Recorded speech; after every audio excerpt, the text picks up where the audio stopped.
Hey guys, what's up? Welcome to Tuesday Night Show. We have a very, very special show for you tonight. We are bringing on Oscar Blue Ramirez. If you don't know who he is, you will by the end of the night.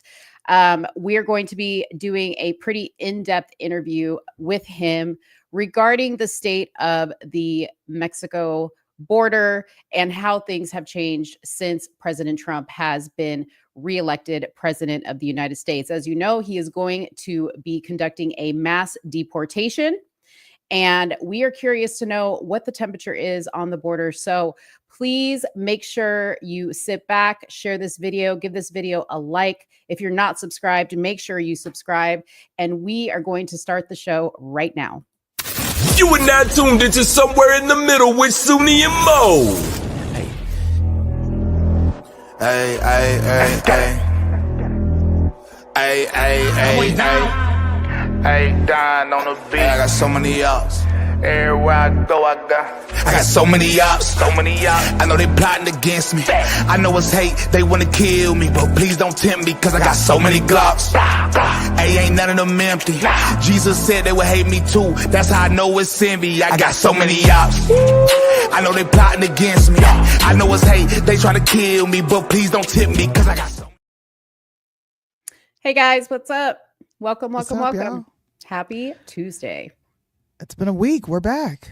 How are you? How's your week been? What's been going on? Do you have anything new to tell us? No, if you're I don't. New here. Oh, you thought you were asking me. I was talked like, to you no. already. As a matter of fact, I don't have anything new to share with you. Thanks for asking. I'm like, we literally just talked this morning, but sure, I'll make something up really quick. No, I was talking to the audience, but yeah, Okay. you too. Audience, what do you say? What do you know? Put it in the comments below. Anyways, who's excited about today's show? We have such a good guest. Suni and I have been We talking do, about man. having Oscar on for the longest time because we're like, how is he not more, maybe he is more well known and we just don't realize it, but like, how is he not like just No, a Oscar staple? should be covered. He should be a contributor to Fox News, CNN, every mainstream media that likes to report on these things should absolutely have someone who's there and can give an objective view on what's going on. And the fact that they don't is weak sauce. So more people should know Oscar. He's well known, but I don't think he's known enough. For real. Yeah. I've known this Yeah. guy for a few years. And I'm honored to know him, by the way. It's Honored. crazy. You guys are going to see by the end of today's show just exactly what an amazing journalist and correspondent Oscar really is. I mean, if you guys don't already follow him on Instagram or on his website and you haven't seen the documentation of where he goes and what he does, like this is not Oscar's not the guy that's like standing by the puddle in the hurricane, you know, with his little microphone and reporting with like a wind machine blowing in his face, looking crazy.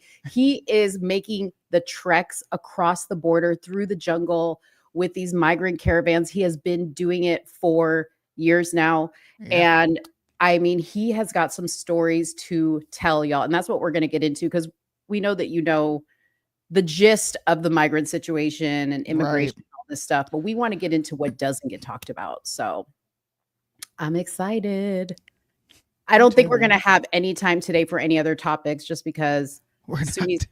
Suni's got stuff and we really want to give time to Oscar. This deserves a platform, and I'm sure everybody is very interested to know how things are going now that President Trump has announced that he is. Yeah, I am interested to know. I am. Yeah. That was the main reason I decided to vote for the guy, being honest. It's the border and school. So Yeah. I'm ready. I agree. All right. Well, first, I am going to give a brief introduction about Oscar, and then I'm going to play a little video to give you guys kind of a brief idea on what Oscar does, because the words I'm going to tell you aren't going to justify everything. And even the video isn't going to justify everything because it's just a snippet, but we'll bring him on shortly after to introduce himself. So to introduce Oscar Blue Ramirez is a distinguished bilingual independent journalist. And when I say bilingual, sorry to digress on this, but if you follow him on YouTube, he literally does a video in English and a video in Spanish.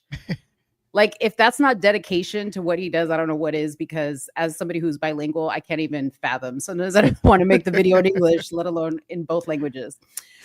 He's a video creator, a travel blogger, renowned for his courageous reporting on migration and human trafficking. With extensive on-the-ground experience, he has documented the complex political and humanitarian crisis unfolding at the border of Mexico, Guatemala, and Honduras, as well as within the United States. Oscar has accompanied 12 migrant groups through the perilous Darien Gap, a critical migration corridor fraught with danger, capturing the harrowing realities of those seeking a better life. His investigative work has earned international acclaim, including awards recognizing his in-depth coverage of migration issues and the fight against child trafficking. Known for his dedication to uncovering the truth, Oscar combines firsthand storytelling with a commitment to shedding light on underreported issues that transcend our borders. With that being said, I'm going to play this video so that you guys can see what Oscar is all about. So give me just a second here. Got to pull it up and then we will get started. That was a great intro, wasn't it? Yay. Insert round of applause. Intro to the the intro to the intro was like kind of dope too. Just saying. I agree. I should get an award for that intro. You guys know how I love to give myself a pat on the back every now and then. All right. Oh my God. What's Here new? we go. She's already starting with, oh my God. Here we go. I'm gonna All be right. good this show. You're gonna what? I said I'm gonna be good. You're gonna be good? Okay. I'm good. All right, guys. Here is the video on Oscar Blue Ramirez. This is how people live when they are walking and incentivized in a conduct that has been normalized because of your open border policies. Make sure that we immediately surge to the border. We're a nation that says if you want to flee and you're fleeing oppression, you should come. Behind me, you see people sleeping on the floor, sleeping on feces, children sleeping on feces. These people should be charged with crimes against humanity. My Republican colleagues claim that the border is open. Is the border open, Mr. Secretary? No, it is not.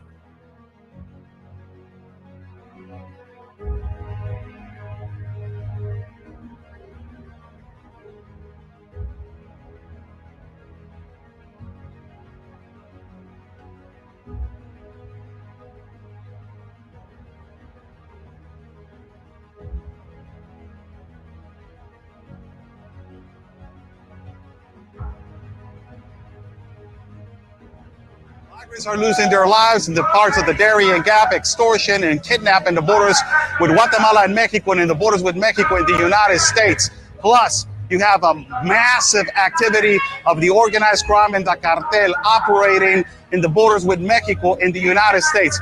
This problem was created by the Global Compact on Migration, bad policies of the Biden-Harris and Mayorkas administration. This is your problem. This is what you have created with your policies of open border policies. And this is the collateral damage that continues to affect not only countries in Central America, but in South America.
Oscar Blue, live, walking on a caravan, bringing you guys the reality and truth of the news like no other network.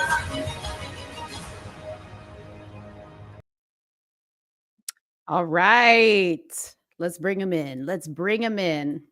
Oscar. Ladies, first and foremost, thank you so much for the invitation. But that intro, the first intro was, I don't know who made it. That was a really good intro, man. Of I gotta course, give a me. tap in the back to Thank you. whoever made that intro was really good intro. And also, thank you so much for this introduction. It was so nice of you, ladies, making this. Thank you so much. You're welcome. You're welcome. We wanted to do you justice because you work so hard. You Thank you. deserve you deserve for people to know what it looks like. For anybody who's not going to take the time to go look at everything you do, I try to put it in a video so they can see it. Much appreciated. Thank you so much. Thank you. Yeah. So tell us, Oscar, for people who don't know you, how did you even get started doing this? Because you used to be a professional boxer. Like, how do you go from professional boxing to this? I started as a boxing broadcaster, so I started calling fights, and then one day at a radio station. Then one day, one guy got sick. The guy that does the groundwork and covering, whatever was going on in the city of Tijuana. And they told me one day, "Hey, you need to go and cover this." And I'm like, "Man, I don't want to cover migrant caravans. That's not my thing." So they said, like, "It's we're not asking you. We're just telling you to go." So I had to go over there, and I did a video in Spanish. And there were a lot of people, because that was when the migrant caravan started in 2017, 2018. One thing led to another. Somebody asked in the audience when I was doing a live feed, "Do you know how to speak English?" And I said, like, "Yes, a little bit." And immediately, like, I had like thousands of people watching and like, "Hey, can you do a live feed in English? Can you do a live feed in English?" I did one in English. And then from there, started to do another one and another one, another one. Then a lot of journalists started coming in from the US and asking me if I could just guide them and tell them where this, and that. And, I was humble enough to help them. One thing led to another. And, a network started contacting me to just say, like, "Hey, you want to work for us?" And I started working for Real America's Voice News and other networks. I have participated also with Fox News, with Sean Hannity and all these kind of people, that a few times work with them, with other networks. But more entirely, I haven't done it on my own. I have to knock on my own doors and make my own way. That's how I have done it, and work myself up, and make my credibility and my name. I have worked so hard, but we still have a long way to go. And, in the name of Jesus, we will get there one day. Yeah. Amen. So did I get it right that you've done 12 treks with these caravans? Is that correct? Because you've done one with Trump, right? During the Trump first presidency. Yes, I have walked the caravans in the south of the border of Mexico. I have walked 12 of them. Just recently, I walked my 12th one. 11 of them were under the Biden administration. One of them was under Trump. Mm-hmm. So it tells you the magnitude of this administration, what a disaster they have become. And in the Darien Gap and in the jungle, the most dangerous place for migrants in the world, I have walked 4 times. We have been the only network, also with my Christian brother, Ben Berquam. He has done it 4 times also. But we have walked that trail 4 times. We could get right into that later on, but it's just really extremely dangerous. But in terms of caravans, it has been 12 of them. Yeah, I actually want to get into it right now because, like I was saying, when we were kind of talking offline, is when you see immigration and stuff with politicians visiting the border, you hear them say, "Oh yeah, I've been to the border. I've been to the border." Kamala Harris or Alejandro Mayorkas, he's been to the border. But I think what people don't realize is they go into like the offices at the border and they meet with Border Patrol so that they can take all the nice little pictures, that represent that they've been there. They go stand maybe at the border wall, and that's probably the extent of it. Talk to us about what they don't see, what you see. Well, they don't see anything. I was the first time that I went to the Darien Gap. We crossed it. We did the whole route. We went all the way to the Venezuela border between Venezuela and Colombia, the bridge of Simón Bolívar. That is where the mass migration of Venezuelans and also all parts of the world come in. Also, from there, we took an 18-hour drive all the way to Nicocli, where they have the boats where they take them to the Darien Gap in the part of Colombia. We entered the jungle and we walked one first day all the way to the part of Capurganá, Colombia, entered, then came back, went around in a boat, went to Panama and entered. The first time we went in there, we lasted 4 days. But the politicians, what they do, I was there the 3 times that Alejandro Mayorkas supposedly was visiting the Darien Gap and visiting Panama. There's a military station from the Panamanian government, which I consider the most, excellent border agents in the continent. That is the Center Front agents of Panama. There's a military station right there that's called Meteti. And what he has done, he has gone down there, went to this military station, sit down with the top-notch military from Panama, and that is about it. He doesn't go into the migrant camps. He hasn't gone into the jungle. For order for you to enter from the migrant camps of the Darien Gap, there's 2 migrant camps. There's one that is called Lajas Blancas, that a lot of the migrants know him as the United Nations, because the United Nations is the one that has the control and is the problem of this disaster. Is the UN, OIM, UNHCR, all of these organizations are the ones that incentivize this problem. But these migrant camps, from there, you have to take some sort of a canoe, makeshift a canoe. It's called a piragua. And then is when you hit the jungle. Then you go in the middle of these piragua boats by the natives and the tribe men from there. There's 2 tribes that they control the jungle. It's called Embera and the one that's called Guna.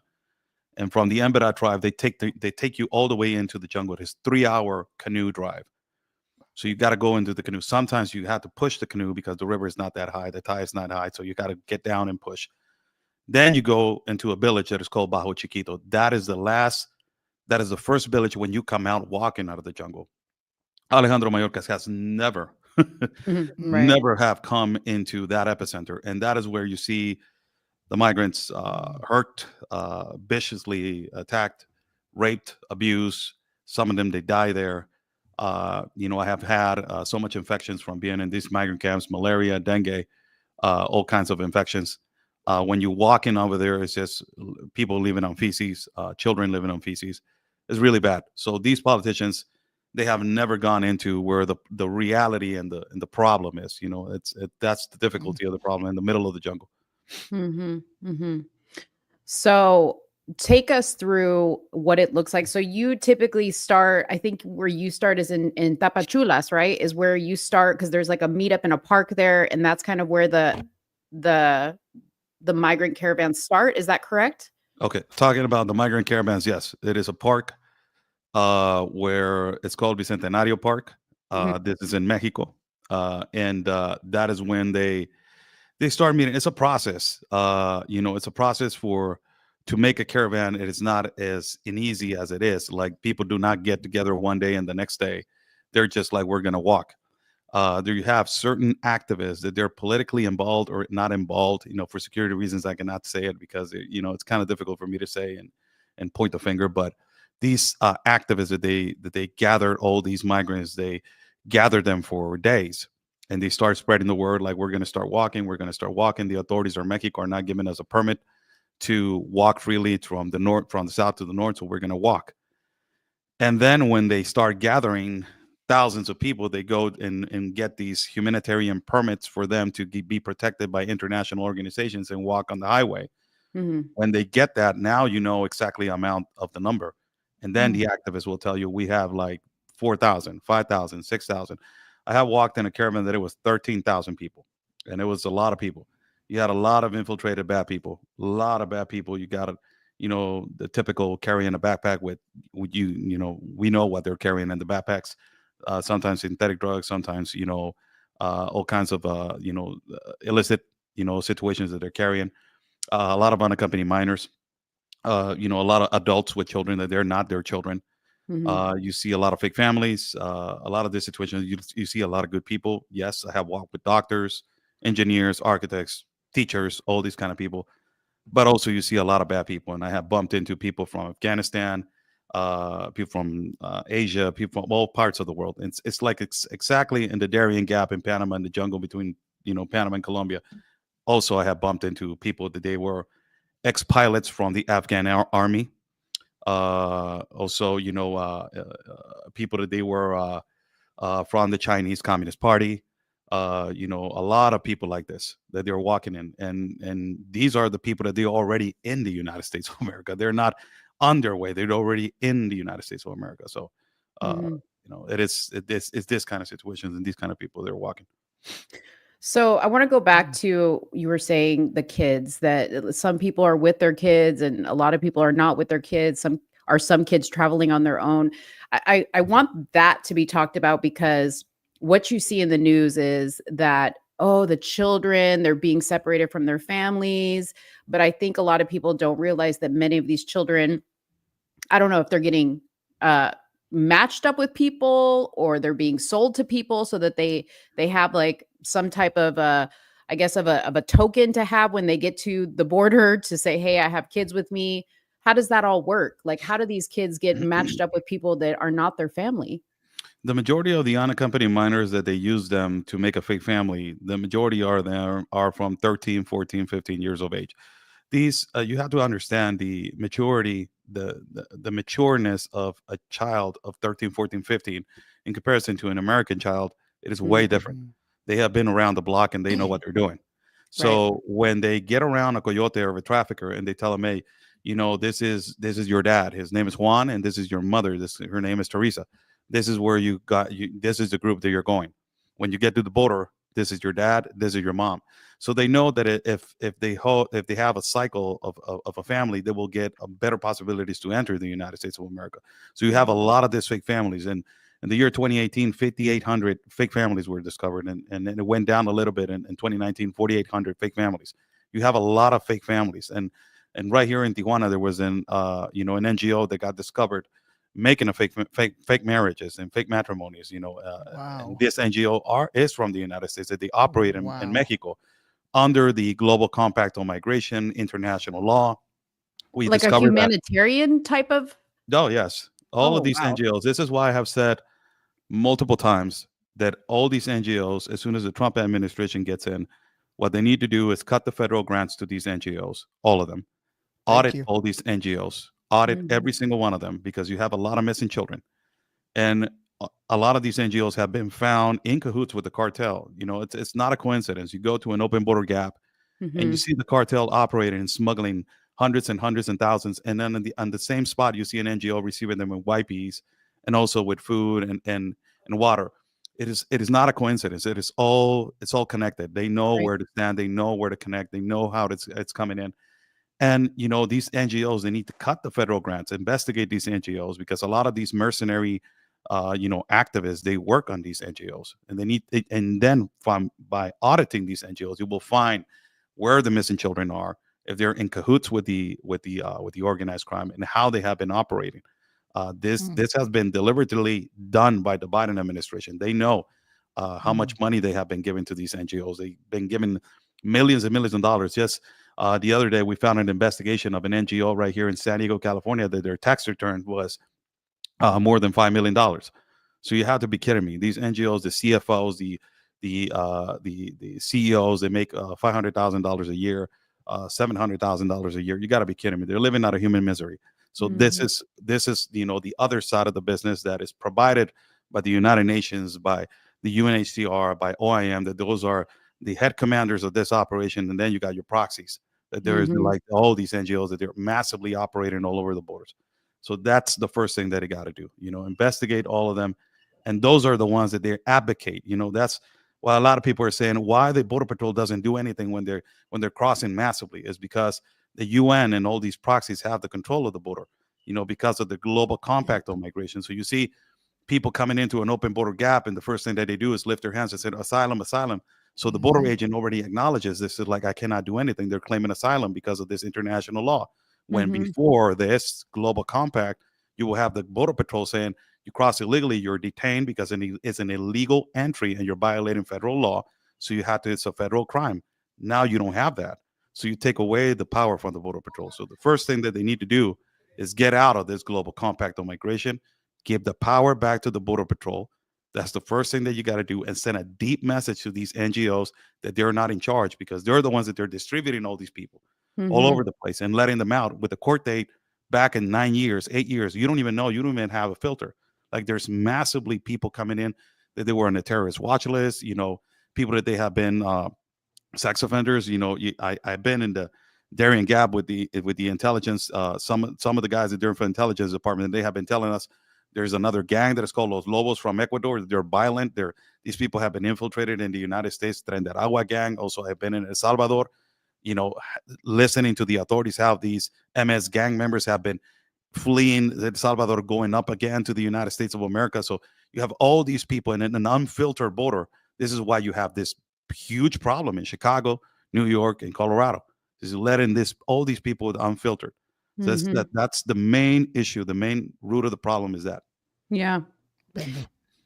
And I would say that, a lot of liberals that like to say, oh, we just need to let them in because we're a nation of immigrants and we need to welcome these people. They don't see the bigger picture of what they're allowing and what they're promoting for our government to do, which is for me, I see the child trafficking as the biggest moneymaker for them, because what they do is they go into these war-torn countries and these poor countries and they set up orphanages and, like you said, humanitarian aid and all this other stuff. And people give to that thinking that they're virtue signaling, okay, that they care, but they don't realize that they're actually contributing to the demise of all these kids.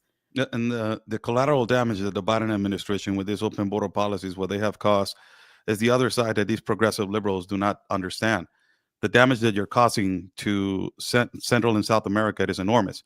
You're letting the organized crime and the cartel incentivize, and they're making millions of dollars. Meanwhile, you're pandering and romanticizing this, that it's okay to cross, jump in a wall, underneath the wall, on the back of a tractor trailer, migrating through a jungle, migrating through the desert. And you're pandering and you're applauding like, oh, poor people, poor people. Yeah, you're applauding the cartel. On the other side of the border wall, these guys are killing each other because they were fighting out of territory for an open border gap. And these people are making millions and millions of dollars. And you're normalizing a conduct to make people understand in Central and South America that it's okay to migrate through a jungle. So you're denigrating the Latino, Hispanic people. You're making them understand that is their value. You're making them think like, oh yeah, this is the way you got to migrate. You got to go through a jungle. You got to basically, possibly, you're going to die. And if you survive, then you got to go through extortion in Central and South America. Then you got to pay the cartel in Mexico. And then if you make it, possibly I will let you in. That's the normalization conduct that the Democrats have done this to create the idea that illicit and illegal activity, it is okay. This is why you see a lot of migrants now arriving to the border and saying, no, I want to go to the river, and why you're not letting me in.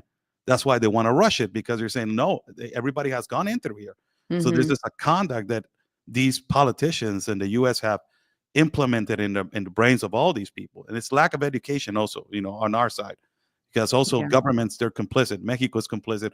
Other governments are complicit because they're not doing anything about it. They're not.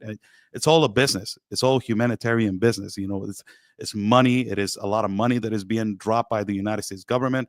Mexico is saying like, oh, you want me to stop it? Yes. Well, I need funds. So I need these mobility centers. I need these NGOs. I need these permits. I need this money. Also, Central America says, well, you want me to keep it going? Well, I need the United Nations to be implemented with mobility centers. So it's all money. It's a humanitarian business. This is why if the only one that it can be the game changer for this is Trump. It is the only one. And for all these liberals that are saying, oh, massive deportation, it is going to be inhuman. I didn't see you in the Darien Gap saving people. There are hundreds of thousands of people died because of your open border policies, and nobody's being held accountable for these crimes against humanity. Yeah. Nobody was telling you that you were not inhuman at that time. Yeah. I want to talk to you because we talked about this young man that was a very tough story, or a tough memory for you of one of your journeys. Talk to us about this young man and his story. Damian Uzcategui. Third journey through the Darien Gap. We were going up. It was really bad. The weather was really bad.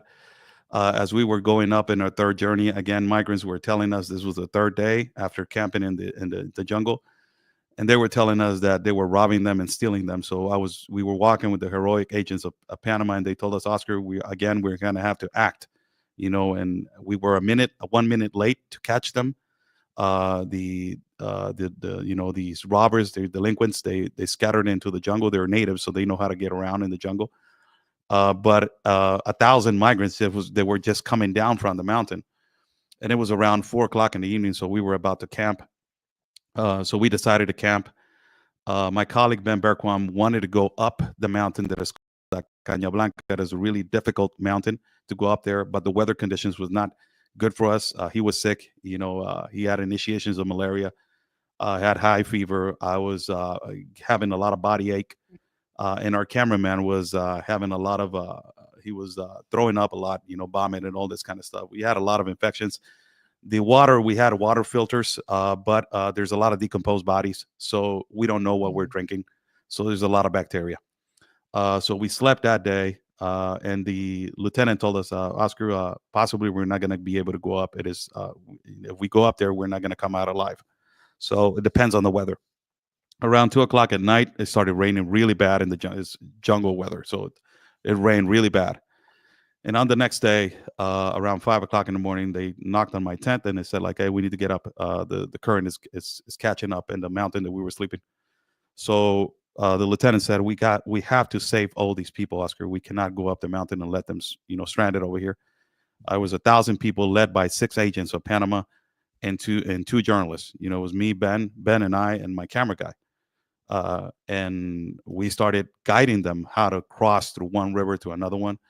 There was some rivers that they were extremely difficult, extremely hard. I had to, I did not have the obligation to do this, to start pulling people out of rivers, but I have a heart and I'm a human being. And I cannot be recording and watching a child drowning. So I had to do something about it. So I started pulling people out, carrying children from Asia, from Africa, from Haiti. And at one point, I bumped into with this young kid right here.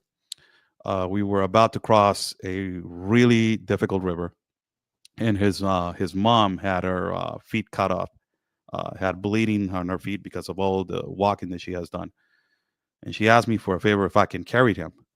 I always carry a backpack that is, and when the weather is raining, it's like around 20 kilos. So it's around like almost like 38 pounds or something like that. So it's heavy. And plus this child that it was 11, 12 years of age. So I carried him through this river, crossed them. And then there were multiple rivers that he asked me to cross them. In the last river, I crossed him and he approached me. And I never forget this because it was really deep. This is when the jungle broke me for the first time. And the agents of Panama, they prepare you psychologically to be strong. You don't have to have feelings. Your heart has to be like a stone. If you see somebody drowning, there's a possibility that you're not going to be able to save him because it is his life or it is your life.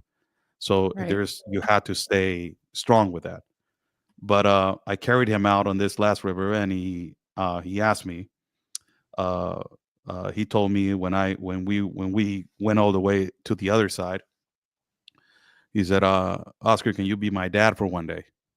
And that really broke me right here.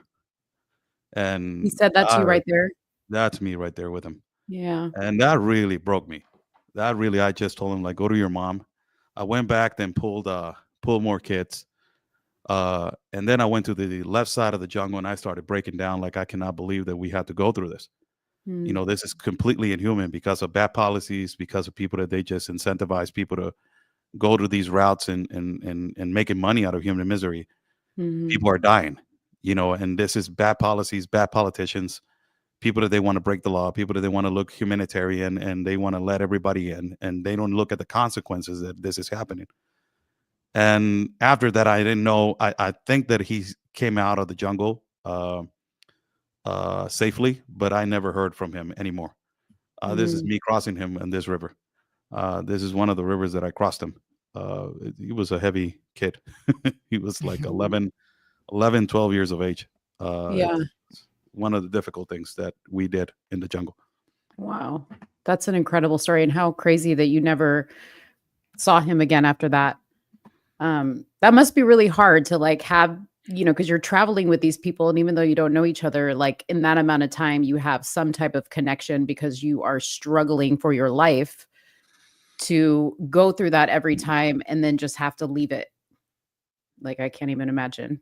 Yeah, it's a little, that's the hardest part of it. Yeah. I imagine. That, especially Um, since you're participating in saving people, and then you have to leave them after just saving that person. It leave an yeah. impression on you. I'm sure every person that you've ever had to step in and save has left an impression on you. So I can't imagine the magnitude of that and carrying that. That's You're a strong individual. Well, I have grown so much. I started changing my perspective. I was a believer in Jesus, but I started hanging out with all these war correspondents that they are really deep into Christianity. Everything they pray, and it was really weird for me because I'm a Catholic. But I started hanging out with them, and in the morning they pray. When they eat breakfast, they pray. When they eat lunch, they pray. And I'm like, what the hell? What are these people doing? Like they praying every day. So I started catching that fate and that drag into me, and to make me believe that I'm okay because I have somebody right here on my side. So Amen. I really believe in that all the time. I've been into this carrying children in a mountain that is called Mountain of Death, and the Darien Gap. It is 2,200 feet in the air, with a mortal decline. And I do it out of the kindness of my heart. I don't do it because I want to be like the guy that saves. I'm doing my job, but if I see somebody having a hard time, I will do it. It's not helping these people get to another place. It's that at that particular moment, they're having the hardest time of their life, It's and it, survival. and it is because somebody told them that it's okay It's to do it okay. that way. Yep. So that's the main issue, to tell these people that is not okay. That's Yeah. not the route. That's not the way to supposed to migrate. Yeah. So I do want to, because this is a show where we talk about things that other people don't talk about, and the story you told just now was so touching. But there's horrific stories that you have, and I was listening to I think one of your most recent videos on YouTube where you were talking about, and it may have been in the same period as this young man, that when you crossed the river, you encountered a pregnant woman who had been deceased, and she was laying there on the side of the river, deceased and decomposed. You showed this image, and I'm going to show it also, but I do want to warn anybody who does not want to see this to just listen and don't look for a little bit. I'll tell you when I take it down. But the reason why I want to share this is not because I want to be gruesome, but because I think people need to see the reality of what these choices that this government of Joe Biden, Kamala Harris, Alejandro Mayorkas has put us in, has put these people in. That this woman, who I think she was 3 or 4 months pregnant, you said, died, lost her life in a terrible way. You said something that I was like in tears listening, because you said her child will never know love. The child will only know dying in misery in this Yeah. way. So I'm going to share my screen right now. So again, if you don't want to see this, please do look away, and I'll let you know when it's down. So tell us the story of this woman that we see here. It's a third journey. We saw a lot of decomposed bodies. When we went in there, they told us we went another route. We went west. We went in the Emburse route, but she was west of the jungle. So we went east in the Emburse route. So we didn't see her, but they told us when we went in the Emburse route going up, that there was a pregnant woman that she was asking for help, and she was almost deceased. And we said, when we come back, possibly we're going to catch her and save her. And as we were crossing, we were exhausted. I was extremely tired. And we crossed the river, and the lieutenant told me, Oscar, 30 meters away to your right, there's a decomposed body there. So I went over there, and I didn't know that it was the pregnant woman until somebody else told me there was a pregnant woman. These people, we know all the information how these people get cheated. They tell them that this tourist package from Colombia, they will get you inside the jungle. They will leave you stranded in the middle of the jungle, and then save your life. And this woman, possibly they incentivize her to believe that she can easily make it. The route was really easy, and this is how it ended. She ended losing her life. 3 to 4 months pregnant. She lost her life. She was a Venezuelan migrant. She suffered the consequences of exhaustion, and apparently she suffered from a heart attack. That was the main reason why she lost her life.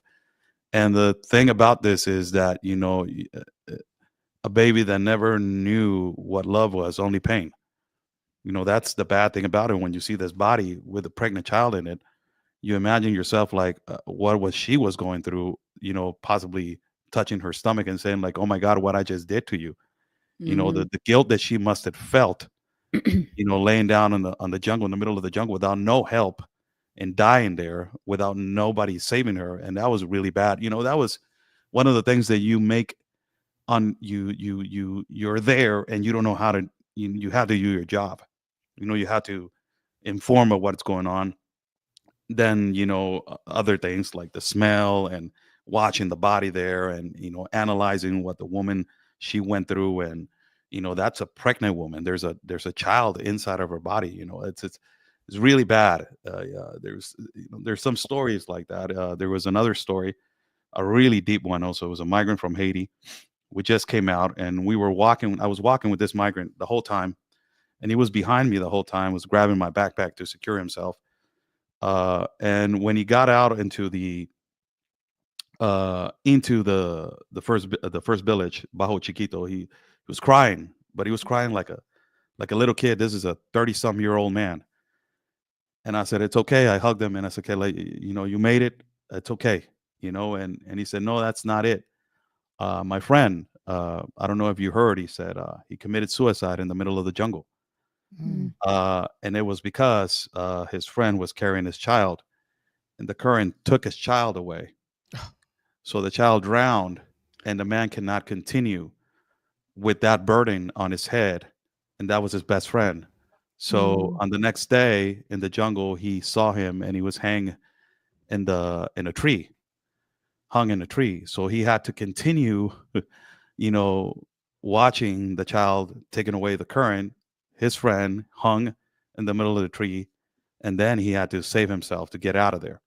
So that's why I say all the time, these people that they're in office, that they're saying mass deportation right now, it's inhuman. You are the ones that you're the devil. You're inhuman.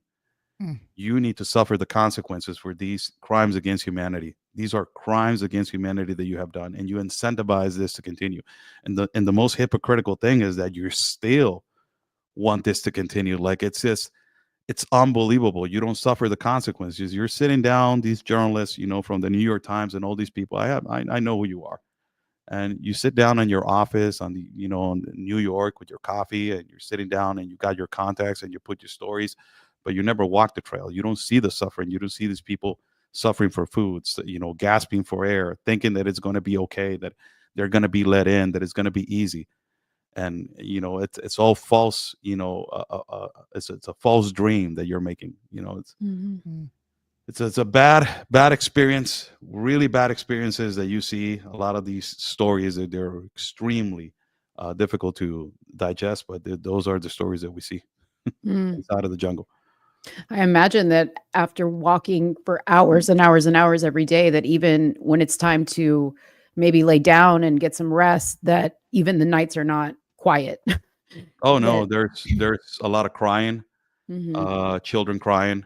That's the worst time when you put your hammock Mhm. and you start hearing the children saying like, "Mom, why?" That's what you hear a lot. Mamá, porque mamá me quiero regresar a casa.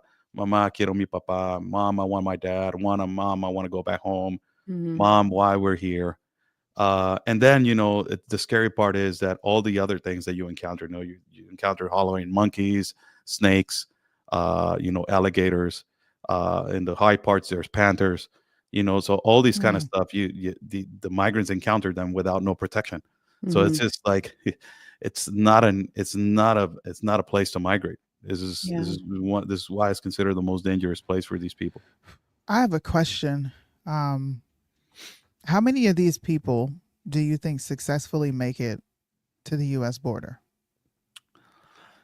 The majority of them in the year 2023, the Panamanian authorities gave an informative report about 523,000 individuals that crossed the Darien Wow. Gap, not counting the ones that they did not make it, because it is impossible to count the ones that you Mm. don't make. There is a lot of decomposed bodies. The environmental disaster for to all these environmentalists, these progressive liberals, environmentalists, it is irreparable. They're talking about more than 60 tons of trash inside of the Darien Gap, inside of the this jungle. That That is it was a crazy. pristine jungle. Adding the fact of all the decomposed bodies, the wildlife completely destroyed, because the wild animals do not come down and drink water anymore because they're afraid you're in their habitat. I have an experience like that. We were walking around 4:30 in the evening. We went on a bad route. We had to return back, and the Panamanian guards told us, "Hey, put your backpacks on your heads.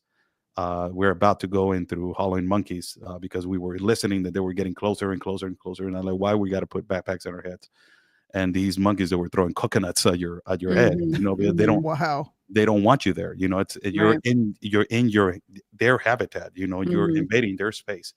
So it's just kind of like the situations where the environment is getting destroyed, the culture of the tribes is getting destroyed, and all these globalists, they're managing this agenda that this is humanitarian.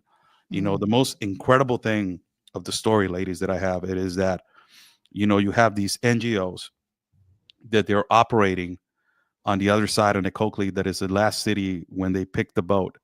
We discovered this. I was just walking, and there was a UNHCR, like a table stand that they had, and they had like a little banner. And I was just walking, and I saw what it had on a banner, and I'm like, "You had to be kidding me with this." And I told my brother Ben, I was like, Look at this." And this is what they were giving the migrants before they go in the jungle. They were giving the women Plan B pills, and they were giving the men condoms. These condoms, I have found them in the middle of the jungle in the Mountain of Death, and I have video of it. Used condoms with residue inside of them. And why in the hell you want to give Plan B pills to women before they go in the Darien Gap? Because you're telling them you're possibly going to be raped. Right. So you're incentivizing this conduct. And then on my fourth trip, we encountered an NGO by the name of HIAS, that you guys know what HIAS possibly is. And HIAS put up a map in the last village when you get out of the jungle of how to get into the places in Colombia and cross the Darien, and they will get attended on the other side. These places are controlled by the cartel, del Clan del Golfo, the Colombian cartel. Everybody knows this. So you're incentivizing the migrants to continue to pay the cartel to cross these routes. This is why it's all a business for these people. Meanwhile, these globalists are enjoying this idea that this is humanitarian. It's completely the opposite. Right. Wow. That is crazy. Yep. Trump, what he did. I'm sorry to interrupt. Real quick. No, you're good. What Trump did when he became president, a lot of the Latinos, we catch a lot of fire when we were supporting him, but now you cannot do anything about it. More than 45% voted for the guy. So what are you going to do about it now? But one of the things that he did, he got out of the Global Compact on migration, because the Global Compact says that you need to migrate safely, orderly, correctly, documented, peacefully, and with a purpose. It is completely the opposite. But you accept migrants to a non-port of entries.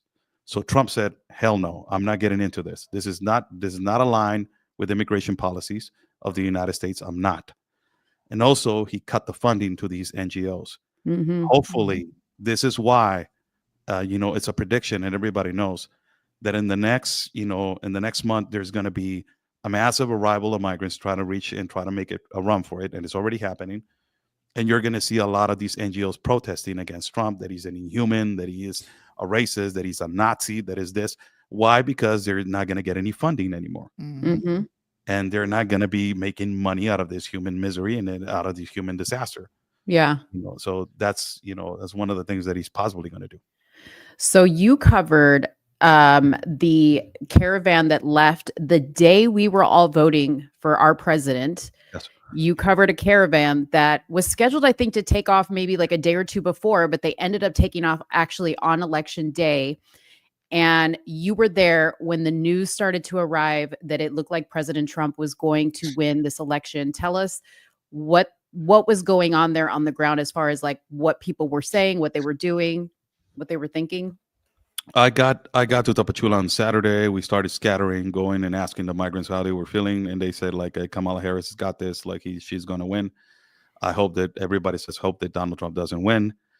The leader of the caravan, believe it or not, he said, "We know that Donald Trump is a great businessman, But the only one that can give us the possibility to go in is Kamala Harris. So we are pulling for Kamala. And on the 5th of November, when elections were coming, when elections were happening at 6 o'clock in the morning, we started walking. Everybody was like, hey, we're going to win. At 12 o'clock in the evening, we were still walking, and they were, the race was tight. Everybody knew that race was tight. I didn't have the time to check on the, because I had to do video and all this kind of stuff. But I was calling to see how he was doing. At 4 o'clock, everybody knew that something was not right. And the emotion and the emotions on the caravan completely drifted. Like it was just like, what are we going to do now? Mm-hmm. And on the next day, I received a call around 2 o'clock in the morning, and they told me, hey, Trump just won. So the caravan started walking at around 4 o'clock in the morning, got up at 4, started going towards the caravan, started walking with them. And I started asking them, do you already know that Trump already won? And they said, yes. A lot of them, it was a 3,500 caravan. Still, you have like 1,000 people still walking. But a lot of them, they got discouraged immediately. Mm-hmm. And the thing about it, the Trump effect that it has, is because Trump, what he said, what he did in the past administration, he put a threat of a tariff, a 5% threat of automobile industry, avocado, and beer. The past president immediately started acting because we have all the manufacturing companies of automobiles in Mexico. Mm-hmm. So he knew that it was going to get pressured by these monsters, these international investors. And he started getting pressured. And they said, hey, you know what, man, we're going to get taxed, and you're not even fixing the border. Like, send your National Guard. You don't want to piss off the middle class guy. So, just send your National Guard. So he deployed the National Guard, and things started slowing down, and borders started getting secure little by little. He didn't get reelected. Disaster next 4 years. Now he immediately said, if you don't stop the flow of fentanyl and this caravans and this migrant surge, I'm going to tariff you 25%. So what that happened was that immediately when he won, authorities of Mexico started acting. Somebody rang the bell and it said, you know what? You need to start trying to discourage these people that they are going to go into a journey that is not going to be safe. And possibly you're not going to be let in. Mm-hmm. And a lot of the people returned back, and they started doing the CBP One app on the city. They stopped walking. They said, well, I'm not going to walk anymore. I'm going to try to do it, if you can call it legally, by the CBP One app, because this app was created by the Biden administration. And a lot of them, they started returning back and doing it that way, that process. So they got discouraged by that, by the Trump effect. Like, there's a possibility that I'm not going to be let in. In terms of quantities, you have almost 30,000 migrants scattered in the city of Mexico waiting for the CBP One app. You got like 15 to 25,000 migrants in the borders with Mexico and the United States waiting for the CBP One app. Mm-hmm. And in Tapachula, Chiapas, you have every Monday and every Tuesday, you have around 3,000 migrants that they've already been approved by the CBP One app. So you have around 12,000 every month that they already approved to enter the United States and be released. Crazy. So still, like, Kamala Harris lied to all American citizens and American taxpayers, saying the illegal entries and illicit entries have decreased. And they're like, yes, it has decreased, but you increase the level of entrances by the CBP One app. So this is why Biden released so many millions of dollars to Mexico, because what she wanted to do before the elections is create some kind of a deterrent with this CBP One app, so the surge would not look so bad on her that it will be on the, underneath the table, right, going through this app, and it will not look so bad. Exactly. But it ended up shooting herself in the foot, because migrants don't care. They already told everybody, with CBP One app, no CBP One app, we're going in. So it's no matter what. This is a consequence of a conduct that I just told you. You normalize a conduct that you think, oh, it's okay to cross through a river, and these people, they're like, oh yeah, it's okay, and that it's not okay. You got to tell them, like, no, man, that's illegal. You cannot do that. But it's been so many years normalizing this that for them it's just normal. Yeah. So like when they do the CBP One app, that's obviously a way that they can track them or whatever. But if they're just coming in these huge groups and just coming through the border, how are these people like getting debit cards and places to stay and plane tickets? Like, What Yeah, I was happens gonna when they ask that. reach the border? Like, what is the next process once they finally That's reach that's what I'm telling you. These NGOs, that they're the the proxies. NGOs? Yep. They're Mm, the proxies. You got the Catholic Charities, you got the No More Debts, you got all these NGOs that they are lawyer firms, that they have the federal grants and they have the money to process people, and also the sponsor is the one that pays for the plane ticket. mhm. So you have to have a sponsor, and particularly, you don't have a lot of these sponsors there. They're not legal sponsors. You got to be a U.S. citizen. A lot of them, they're not U.S. citizens.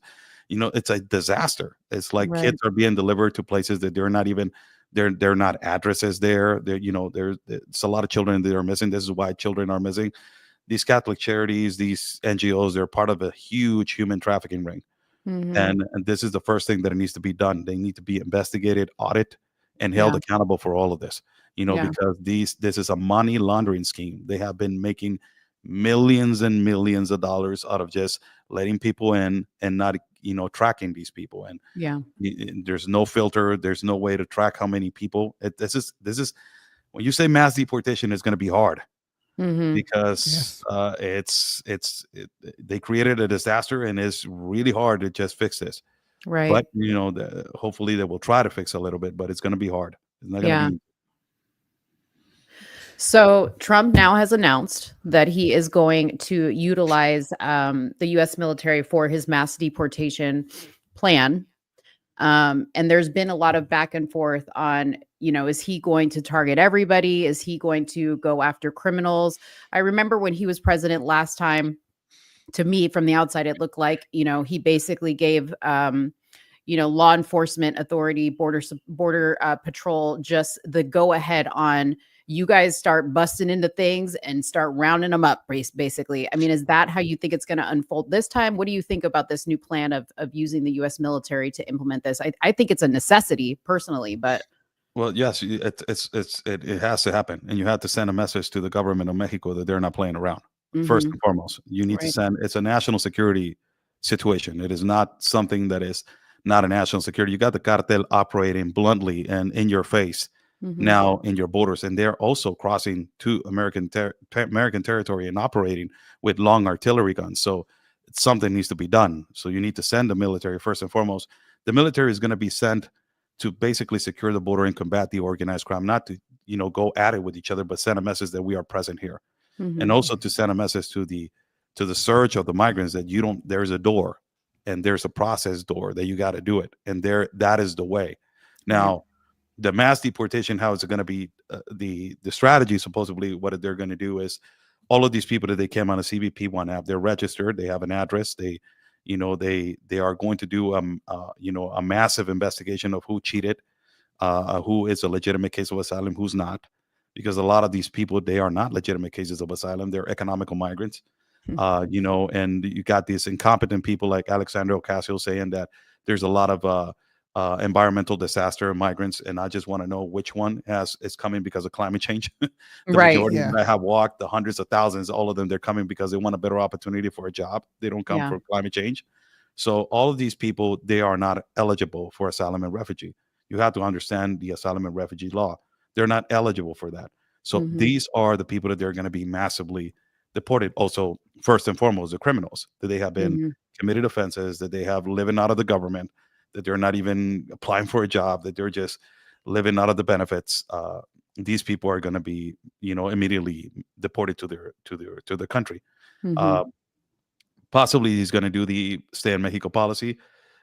Mexico is going to have to know what they're going to do with this massive flow, and the threat of a tariff is going to be implemented. This is no matter what, and he's going to put it the 4 years, and he needs to put it, because if he doesn't put it, Mexico will still continue with their global agenda. We are run by a socialist president right now. The past president, it was also social tendencies. We have the global compact on migration. We are in it. And it's a matter of fact, the United Nations made the past president change an article of the Constitution so the international law will be implemented in our Constitution. So it's already in our Crazy. Constitution. So it's no matter what, it's already in there. So we have to. The United States government needs to understand that Mexico already has an agenda of Yeah. global migration. It is no matter what. So when Mexico's agenda, it doesn't apply to the American values. So they need to understand that, and the message needs to be sent strong. It hasn't had to be. This is why I have been saying, like, we don't have to be kind with these people. There's no kindness right now. They take kindness for weakness, and they have been taking that, and they have been punching the United States like a punching bag and sucking the tax out of the American taxpayer like you don't even imagine. There's no time to be kind. You need to send a message to the cartel, send the military, put this threat of a tariff, cut these federal grants to these NGOs, get out of the global compact on migration, and give the power back to the Border Patrol agents, the CBP, the ICE, all these agents to do their humanitarian work. And if you had to have, defenders of human rights, just making sure that they're doing their job, have them. It doesn't even matter. They entered the country illegally. They need to be returned back, as they are. And, for people to understand, I'm a pro-migrant. I believe immigration is a human right, but in the human rights, you have to respect the law. Yeah. And there's a process. You have to know this. Nobody's telling you that nobody's going to let you not into a country. There's a process and there's a law. We need to understand that. I need to ask you a very serious question. Were you on the ground in the jungle when Kamala Harris said, "Don't come, don't"?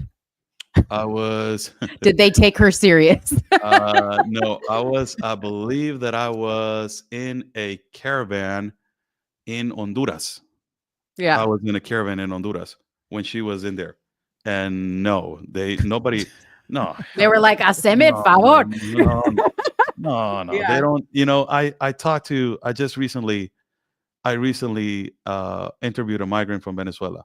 Yeah. And and I asked him, like, hey, Donald Trump has just won the presidency. He's gonna possibly eliminate CBP1. What are you gonna do? And he says, nobody's gonna take away my right to have the American dream. If I had to cross illegally, I have to cross illegally. And when I cross, I hope that I see him and I tell him in his face, you're not nobody to keep my dream away from me. Right. You have created that mentality. This is because of the Democrats. They created that mentality and that trash in the head of all the people over here. So that's the consequence of, creating that. And people here who have that American dream handed to them have no idea what other people will do to get what they have, and they take for granted every day. It kills me. It kills me when people complain about anything going on over here. Oh no. Yeah, that's it's sad what's happening to the United States. I never thought that it could be like this, but hopefully it will get fixed. When you talk to a person and they don't know what a man is and they don't know what a woman is, that's the most idiotic thing that that you can even imagine. And taking away the rights of a parents in a school, trying to transition children that they're 5 years old to receive all these hormones and all these pills to transition from a man to a woman or a woman to a man. Man participating in women's sports and making it, trying to make it legal. That's these kind of, it's crazy. And it is basically happening more emphatically. It is happening in the U.S. So you had to divide the U.S. You had to take down the head so you can start, having control of several other countries. And it's a trickle effect. It's a domino effect. Yeah. And, thank God, man, that this guy won. Thank God. I'm just saying thank God, because the United States just got saved. And I'm just telling you, by the way, from an outsider, I'm just telling you that. Yeah, absolutely. Wow. Suni, do you have any other questions? No, I'm just listening, man. Taking it all in. I could talk for like hours. Okay. Like, I just want to know everything. I'm so nosy. Like, I want to know all the bochinche from the jungle. Go ahead. Go ahead. Well, we'll talk about, this is supposed to be serious. Oh, wait, I have another serious question. Haitians, are they eating the dogs and cats? What do you have to say about that? That's a lot of cultures, man. There's a lot of, that's a crazy, I have seen so many cultures, many cultures, Mexicans, we kill the pork and then we put it underneath, like we make a hole in the dirt, and it's like cultures, but it's not, some cultures, they're not adaptable to the American way. Yeah. And sometimes it looks, it looks inhuman, but that's a culture from their side, but side, that's it's different. There's different cultures, different types, and you got the Chinese, man. The Chinese are the most craziest ones. They eat all kinds of stuff, man. Oh yeah, they'll eat anything. I'll tell you. Tell me about And it. I have bumped into Chinese people in the middle of the Darien, and man, believe me, those people will eat everything that you put on the table.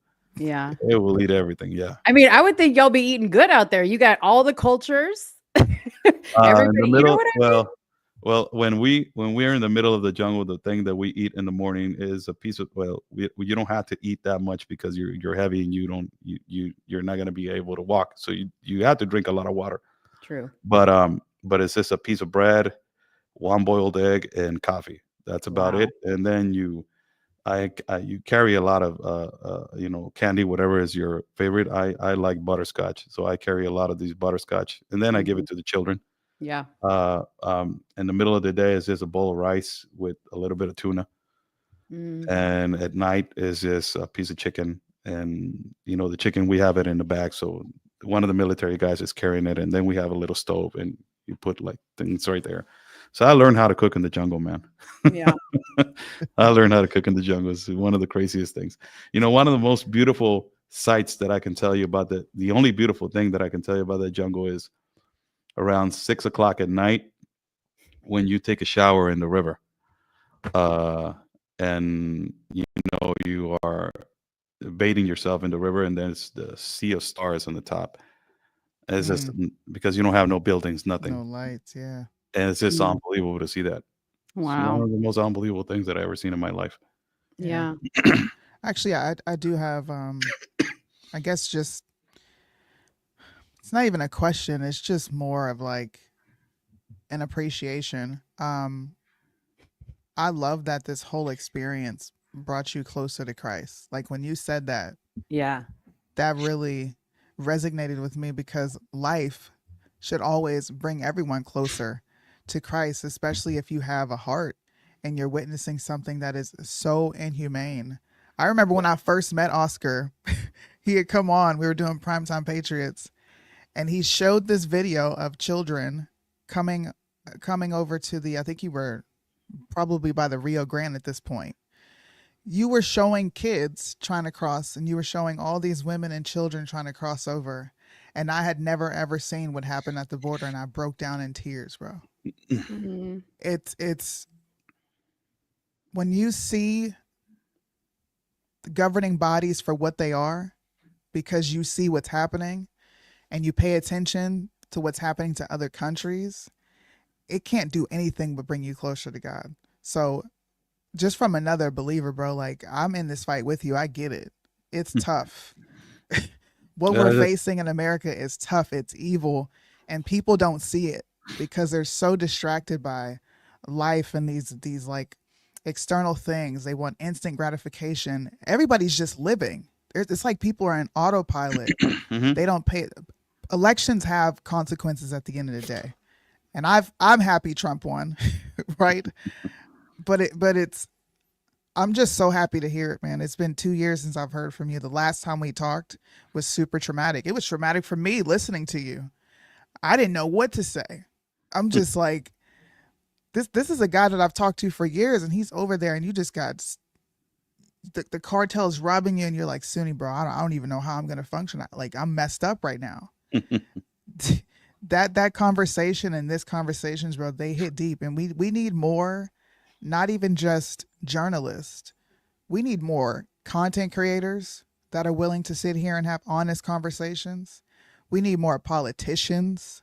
Why are you not sitting in front of Congress talking about all of your findings at the border? We had Border Patrol agents, but they're not bringing up the people that actually matter. And it's a frustrating experience. So God blesses those who are faithful. And I hope you continue this because you're going to be blessed tremendously, bro, for showcasing what's actually happening. Thank you. Seriously. I thank you. I had that's when I went to cover the war in Israel. I had a moment in the Garden of Yosemite, it is called, and it is where Jesus prayed on a rock. And it was really deep because I've been hanging out with my mentor. His name is Chuck Holton. He's a former ranger, and he's a war correspondent. And he has been teaching me all this stuff, about and he reads me the Bible when we're on the car and stuff like that. And he's not been dragging Christianity through my head like you had to. No, he's just reading to me. So I had a really deep moment, with that. I put my forehead in the rock and I prayed for a little bit. And it was really powerful because I felt like heat in my forehead. It was Mm. really powerful. That really changed me a lot. Mm. And a lot of people ask me why you're carrying children in the middle of the jungle and why you're doing that. It's like, well, Jesus cured the sick and he helped the poor.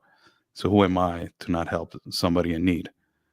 So it's a natural instinct of a human being to help somebody else.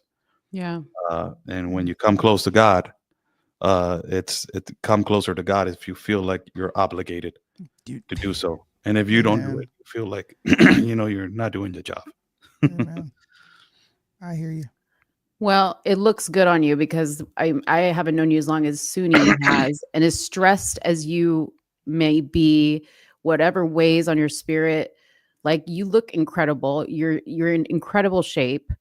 Thank I would never know that you've seen the things that you see. So there's got to be something that is holding you up. Whatever, whoever believes what. I mean, I'm a believer, but there's people out there that are neither here nor there, but something is holding you up, something is pushing you. And I think it's incredible. You're like an angel. You literally are an angel. The angel of the Darien Gap. Well, you had to prepare yourself physically for that place. Yeah. I train really hard when they tell us we're going in. Yeah. And also for a war, because when you're in a war, there's missiles flying and all this kind of stuff and rockets, and it's not fun to hear a missile blown and like 500 yards or something like that. It's not fun at all. Yeah. But it's we had to stay like physically fit, but more importantly is the mental thing. It's more because that is mentally draining.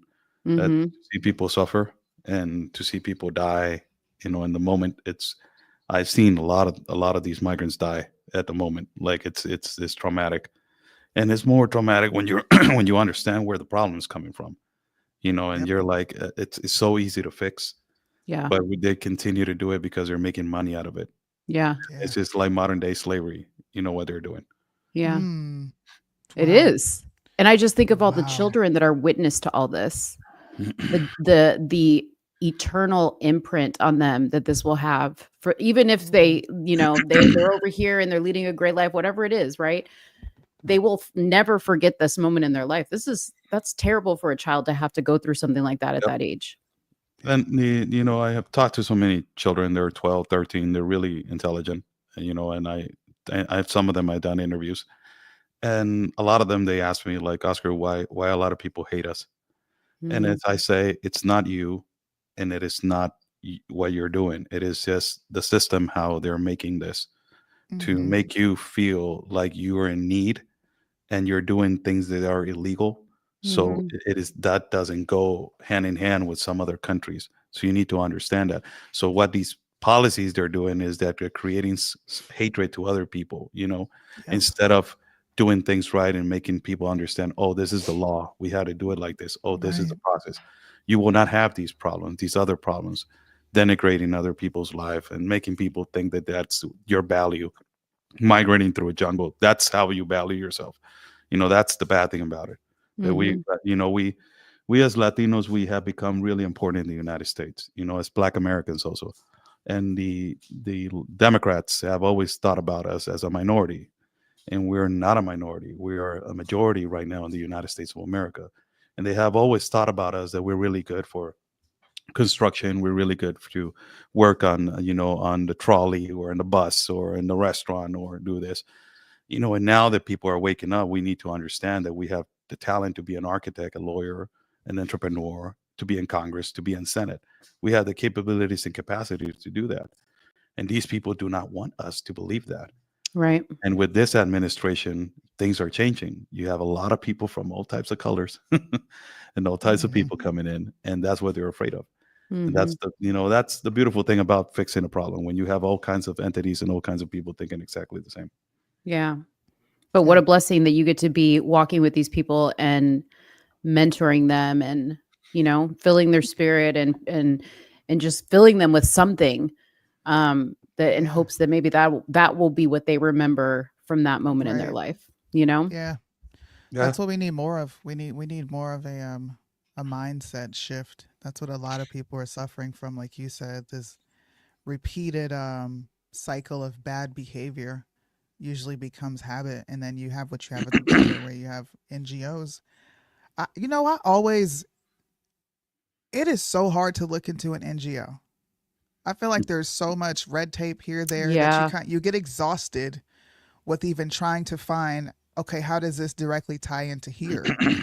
What is your method, or like, can you point us in a direction, especially, us on this show? I would love to be able to report on what these NGOs are doing.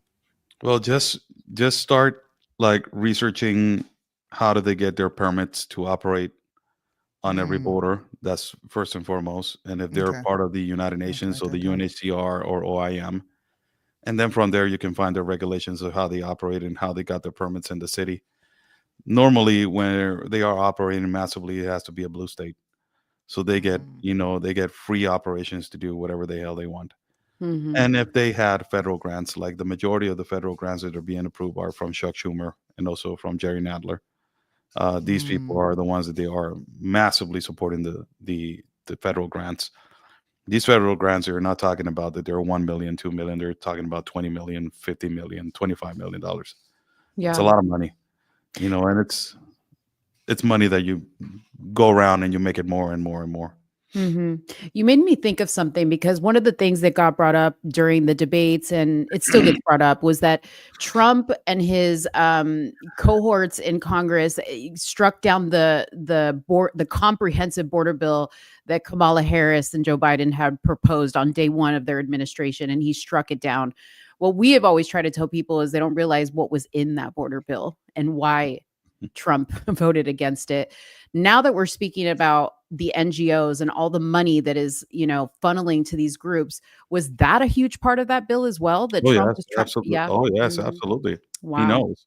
Yeah. He knows who's the. These are the proxies to this illegal migration. These you have to have these proxies on the legal watchers that you can call them, and they're the ones that they're watching the border patrol from, telling them, hey, don't pull him, don't let him in. They're in there, they have their human rights, they have this, they have that. In Mexico, when they're walking a caravan, you have the National Guard that they're trying to stop them with their shields, and the National Guard is getting hit with rocks, with sticks and stones, and they cannot do anything towards them. Anything towards them, because it's part of their human right to walk, and you had to let them walk to whatever place they want. So it's crazy, because you're this is what I'm saying, you're conducting a conduct that is so radical that you're making them think that that's the way. If they don't let us pass, we had to hit a National Guard, we had to throw a rock. That's what this reminds me of. I'm not comparing this. What I'm comparing is like the essence of this, as far as when you have military personnel over there that are handicapped from actually doing something. It reminded me of NATO and the UN during the Hotel Rwanda situation between the Tutsis and the Hutus, right? Those people were seeking refuge. They were coming to places that NGOs said they would be safe, and ultimately did nothing to save them, and watched these people get absolutely massacred. Massacred.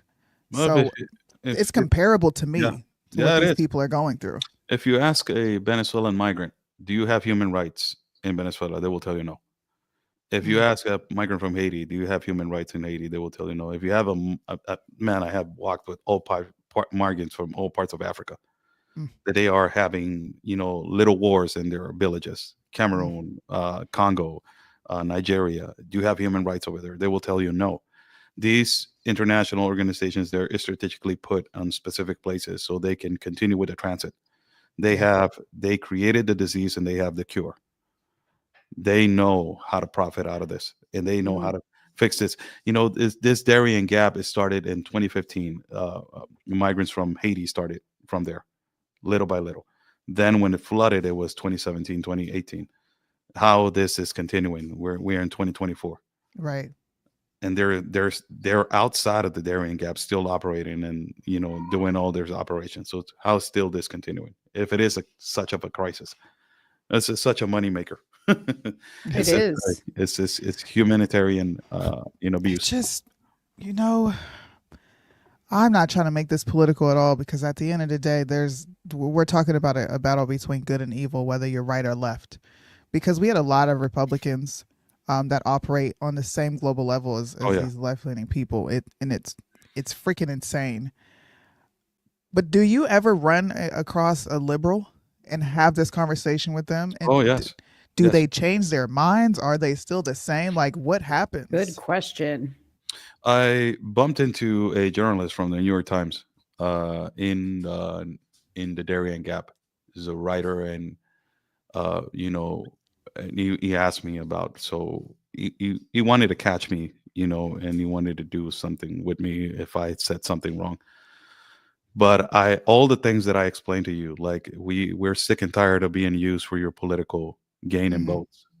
We are so sick and tired of you guys just using us and making us believe that you're going to fix it, that you're going to, under Obama was the biggest, separation That's of families crazy. and Yeah. deportation, and creating a private prisons to migrants. Created the biggest war between Mexico and the United States with the Fast and the Furious. Under Clinton, it was the first border wall that it was built, and it was the persecution of this immigration law that it was really bad. It was not even human. Under Biden, it has been the administration where more migrants have died. And I told him this, and I said, and you're telling me because 4 years of Trump, this is a dictator, this is a really bad guy, when this has been happening for years and years and years. And I said, and let me remind you, the only guy that has helped the farmers and old people, it was Reagan. He created an amnesty. And a lot of people agree, a lot of people do not agree, but he helped. And it has never been Democrats. So, I have bumped into them, try to talk to them. And a lot of them, they want to talk. They want to sit down and talk. They want to see my perspective of how I think, why a Mexican is not in favor of progressive liberals or mercenary liberals or Democrats. And the reason why is my dad is a Reagan Republican. I was raised with conservative values. I'm not a full conservative, but I was raised with conservative values. So I'm not aligned to what they think, their progressive agenda, and I'm not aligned to what they think. So this is scary for them, because when you respond to them and you're a person of, let me just say, I don't want to bring this thing up, but you're a person of color. Yeah, I know what you mean. Is really scary for them, man. It's scary. They're like, why you're not with us? And this is the ones that they're always conflictional about this. It is the white progressive mercenary liberal.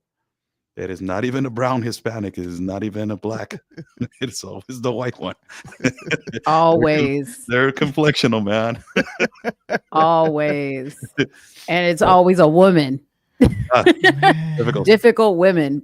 See, that just proves to me. I have this. I've been writing pieces. I'm gonna send some of them to you. Right. This just confirms the massive amount of brainwashing Oh, that yeah. has taken place in this nation, and it's permeated through political parties, through gender, through race, age. It doesn't even matter, bro. Everyone is touched by some form of brainwashing, and it's scary. I know what you mean. It is scary to watch people hold to these values, not knowing, or maybe knowing but don't know. They don't care what's happening. I keep looking at that picture behind you. That is a massive amount of people coming over to this land, and some of them are unalived on the way there. Yeah. And we don't hear about that. That's crazy. I was going to say, you could probably take one through the jungle with you and they still would, no, it's not happening. Like my eyes are lying to me. They're deceiving me. They would. They're crazy. Yeah. I had a bunch of networks from the left that they try to, when I started crossing the Darien Gap, they try to approach me and they try to talk to me. And one of my recommendations was I always, and for them, it was funny, but then later on they started saying like, oh, okay, there's no way we can talk to you then.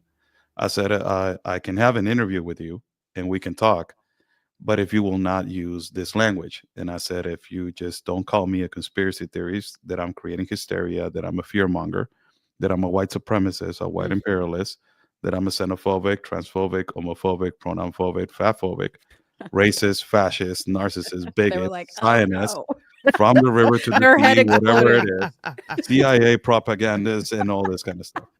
If you want to sit down and have a conversation without using that, I will absolutely sit down like a normal human being, and we Yeah. can have a conversation. And all of them, Wow. they never said no, They no, no, run. no, no, no. Oh, it's it's about having a conversation about that, Oscar. I'm like, no, it's not about that. Yeah. I guess It's not at all.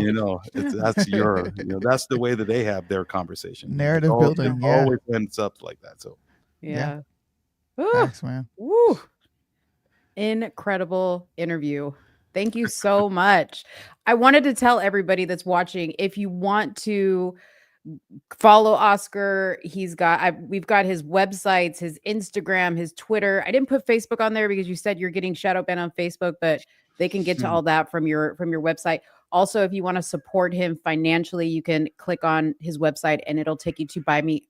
My cats are having like a fight right now. I'm sorry. Take me to Buy Me a Coffee, and you can contribute to all of Oscar's trips and things that he needs for his travels. It goes to everything you see. So if you guys want to donate, please go to those links and donate. I'm sure he'll appreciate it. Yeah. Well, we have a question for Oscar. Can you share any info, Oscar, about the effects on Mexico and the new president? The new president has a lot of socialist tendencies. So let's see how she is going to sit down and negotiate with Donald Trump. Just remember, this is the first woman president in Mexican history. In Mexico, it is well known to be a macho, country. So they decided this time to have a woman president. That is, a negative for the feminazis, that they were always complaining about the patriarchy in our country. Now the most powerful woman, the most powerful person is a woman Yep. in Mexico. Yep. So how are you going to debate that? But the effects, I have asked so many times, they have asked me this question. Immigration for us is not a first priority problem. The first priority problem that we have, it is the cartel. And it is the cartel that operates with trafficking of women, trafficking of fentanyl, trafficking of synthetic drugs, that is cocaine, and the war that is being generated because of the fighting of the cartels in the territory, and also the enormous kidnapping of women and women being sold, organ harvesting, and also the control of politicians that are involved with the cartel. That is the number one priority that we got. Immigration for us, it is not a priority. This is why it is so concerning to Americans, that why Mexico is not doing anything, because we got so many problems. But you have another problem on top of another problem, and it creates a big problem. But in terms to immigration, I just told you the only way that you are going to have to control this is to put a threat of a tariff to Mexico. And if you don't put it, they're going to continue with their own agenda, because it's already implemented in our constitution. So there's no way that they're getting out of it. If a lot of people say like, oh, Mexico's converting to a globalist country, slowly we're going through there. We're adapting to the 2030 agenda. It's actually happening a lot. A lot of the 2030 agenda is happening slowly, little by little. It's funny that you say that, because that's also happening in Japan. I've been home for 3 months, but it was very almost sad to see that small little island be taken over by globalists. It's really sad. Agenda 2030, 17 SGD goals posted. Corporations have all these things up. It was sad. And in that Japan, just makes me even more sad. Japan, they say that is a really beautiful country. It is beautiful, and the people there are beautiful. The culture is beautiful. I loved it there. I miss Japan so much. So much. Awesome. Well, I don't think we have. Is this a question? Got another pandemic coming next year? Oh, SPARS 2025. No, Is that the next? I'm not sure. I don't know. Even if it is, you don't need a mask. Go outside and breathe air. Be normal humans. Like, sicknesses come. If we survive, we survive. If we didn't, then your immune system wasn't where it was supposed to be. I know it sounds cold and callous, but like, that's literally what it is. You get sick, you get sick. Yeah. What are we gonna do about it? We'll wait till that happens, Casey. Like we'll deal with that when we get to it. I can't with another pandemic. I can't. Anyways, well, like I said, if you guys want to donate, if you guys want to support, if you guys want to follow Oscar, all the links are in my YouTube description box and somewhere in the middle description box. And we definitely will have to have Oscar back once the Absolutely. mass deportation begins and we can see like, Yes. how that actually unfolds. Absolutely. I will be Yeah. glad to be with you ladies. And I want to say thank you so much for having me. I known Suni for a little while, so I miss talking to her every once in a while when she's in Japan. And Mo, thank you so much for inviting me to your platform. Say Yeah. hello to all of your followers. It was a really nice introduction, so I got to say thank you for that. It was really nice of you guys doing that. Appreciates my work. Um, a lot of the times, a lot of people tell me, "Hey, you need to get more recognized and all this kind of stuff." I just leave it to Jesus. He puts the way. Amen. I have a slogan that is called "God's plan is our mission." So if God has me to be staying in Mexico and that is my mission, I will stay in Mexico. If He puts me in the jungle, I will be in the jungle. If He puts me in the desert, I will be in the desert. It's all the time. Is always Him. My time will come. It is all about Him. I don't push the extreme Amen, to say, man. this is the time. No, Jesus' time will put me in the spot and in the place, so I can put the reality of what is actually happening and show what I have worked so hard. So it's Yes. all about God's timing. Well, may God continue to bless you and protect you. We love you. We're going to Thank you check so much. back in with you soon. And you're in our prayers. Thank you so much. God bless you guys, and thank you again. All right. Bye, Oscar. Bye. Woo! Almost job. cried a couple times there, Suni. Did you? Did you? You're such a Yes, baby. you know me. I'm such a softie and like You're such a baby. anything having to do with the kids. I don't know. Like, I don't know how he does it because once I'd have to even see a kid in pain, suffering, Yeah. I would be a wreck. Telling you, I'm gonna try to find that video. I was bawling. Yeah. I could barely This was talk. before, like, because we had him on our show like early on, you and I. And then so this was before, you're saying? Before we had the show? Yeah, this was back when I first started podcasting, and I was with the Primetime Patriots, and I just linked up with Cash. This is at the height of everything, and he had I had just gotten a message, hey, we're having Oscar Blue on. He does this, and this, and I'm like, okay, go to work. And then he came on. I'm like, yo, this dude's cool. And we kind of were talking, and he started to show footage and video that you don't get to see as an American. We talk about this is our country. We're being invaded, right? But we don't talk about the travesty that these people are experiencing. Because at the end of the day, whether they're coming here illegally or not, they're dying trying to achieve that goal, and it just made me really emotional. And then I went on to do shows with him. We were gonna work together and do a radio show, but this is around the time where I said he's like, hey, I want to talk to you. Talk to each other, and it was the most traumatic conversation that I have ever experienced as an adult. And I didn't know what to say. That's my friend. I didn't know what to say to my friend in that moment, but he just needed to talk. And hearing everything he experienced even more was just like, man, how do so many people vote for these policies and because they don't get to see. They have no idea what they're voting for. They don't see the results of it. Yeah. They don't. Yeah. They hear the emotional parts of it, but they don't see Yeah. that. So Yeah. I'm super grateful to know that guy, man. It's been Totally. 4 or 5 Yeah, and years.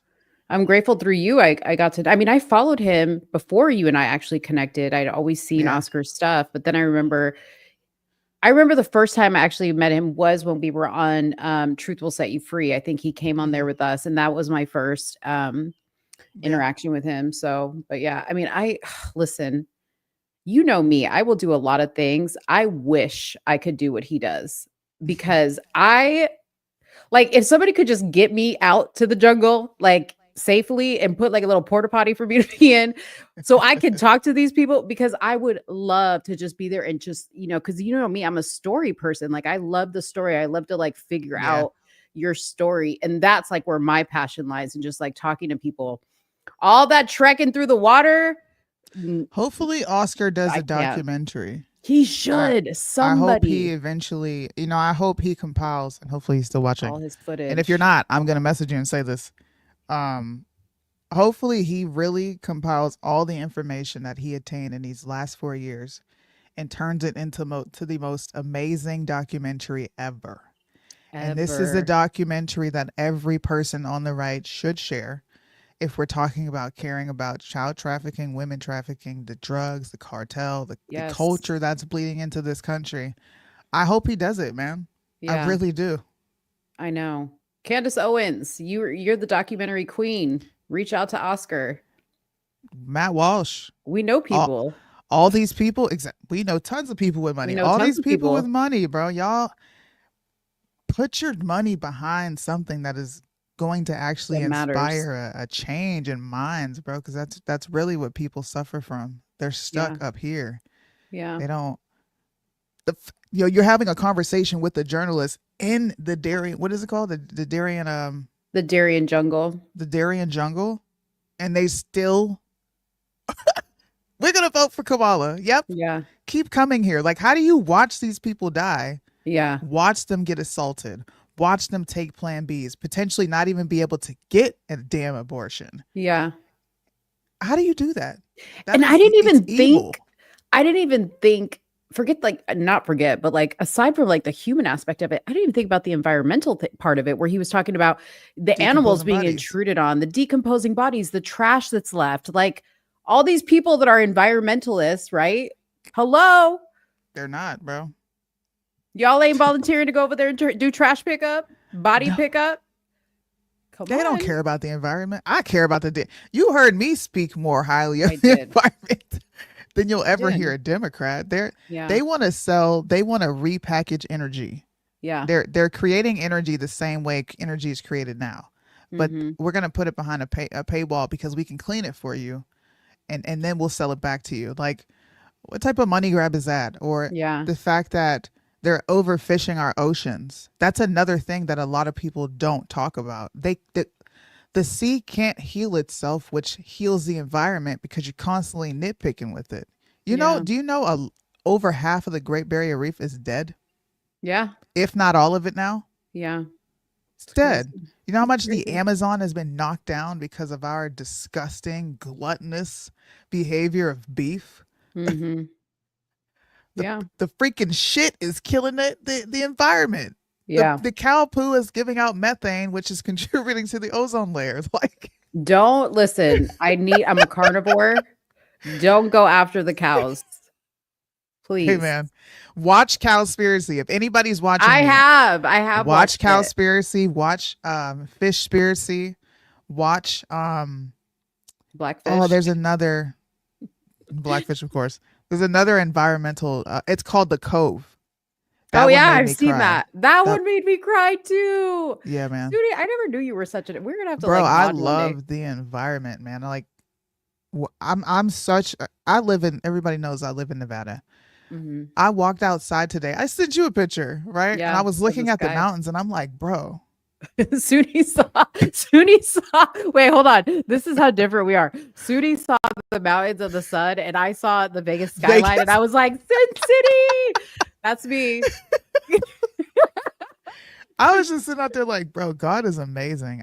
As I get older, those are my thoughts. Like, this is crazy that people. And I'm like, ooh, the thunder from down under is on the strip right now. I think I said that's what I hate about living here is that part. Yeah. Everything else in this state is beautiful, bro. So yeah, more Republicans and right-leaning people need to express, like, there's nothing wrong with being pro-environment, bro. It's actually lit. It's actually pro-God. It really is. They're trying to save what he created. Yeah. It's pro us, because the longer the environment lasts, the longer we're here. Around. Yeah, absolutely. Bingo. Well, I'm glad everybody who watched enjoyed the show. Everybody was very quiet in the comments, which I think was a good sign, because they were probably like, this is crazy. Yeah, we had some people. I put this live on, and I think we're still live. I put this live on Instagram, and one of the comments we got, you're gonna laugh. What? It's from Johnny. right? Oh, Lord. This is from a man who is helping these migrants cross over, and he says bias reporting. More bias reporting, just like Liddell's horrible take on black folks. Okay, don't know how we're being biased, but okay. That's a possum. Is that Johnny? Johnny is Johnny Marbles.